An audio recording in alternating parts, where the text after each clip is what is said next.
I've always been fascinated by the intersection of history and prophecy.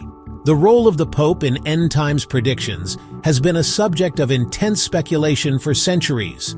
From ancient biblical texts to medieval mystics and even modern-day interpretations, the papacy has been at the center of some pretty wild theories. But are these prophecies more than just coincidence? Well, that's what we're here to explore. So grab your tinfoil hats, folks. We're diving into the world of papal prophecies. Let's start with a bang, shall we? In the 12th century, an Irish archbishop named Malachy supposedly had a vision of future popes. He jotted down 112 cryptic Latin phrases, each meant to describe a future pontiff. Now, here's where it gets spooky. According to this list, our current Pope Francis is number 112, the last one before, well, things get apocalyptic. But Malachy isn't the only one with papal predictions. The book of Revelation talks about a woman who sits on 7 hills, which many interpret as Rome, the papal seat. And then there's Daniel's vision of a little horn rising from the ruins of an empire. Sound familiar? Some say it's a dead ringer for the papacy emerging from the ashes of Rome. Now, you might be wondering, what's the big deal about these prophecies? Well, during the Reformation, it became a very big deal indeed. Protestant bigwigs like Martin Luther and John Calvin looked at these ancient texts and went, "Aha! The Pope is the Antichrist." But the Catholic Church wasn't about to take this lying down. Enter the Jesuits with their theological Uno reverse card.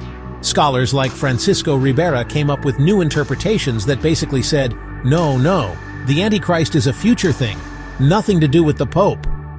It was like a prophetic tug of war that would shape Christian thought for centuries to come. But wait, there's more. In 1917, 3 shepherd children in Fatima, Portugal, claimed to have visions of the Virgin Mary.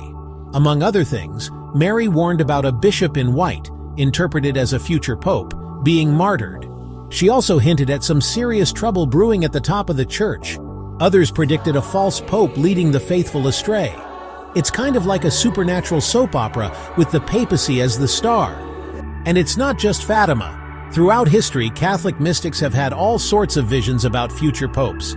Anne Catherine Emmerich, a 19th century nun, saw a dark church rising in a time of 2 popes. Fast forward to today, and these prophecies are still causing quite a stir. Some modern evangelicals worry that the Pope might lead an ecumenical movement straight into apostasy. Others are keeping an eye out for signs of the false prophet mentioned in Revelation. But here's the kicker. For every person who believes these prophecies, there's another who thinks it's all hogwash. In the end, whether you believe these prophecies or not comes down to faith, interpretation, and maybe a little bit of that tinfoil hat I mentioned earlier. So there you have it, a whirlwind tour of papal prophecies through the ages. From ancient visions to modern speculations, the Pope has been at the center of some pretty wild predictions. Whether you see these as divine revelations or just really old fake news, one thing's for sure, they've had a huge impact on how people view the papacy. And who knows, maybe the next big prophecy is just around the corner. Until then, I'm Dan Mason, and this has been a journey through the fascinating world of papal predictions. Keep watching the skies and the Vatican.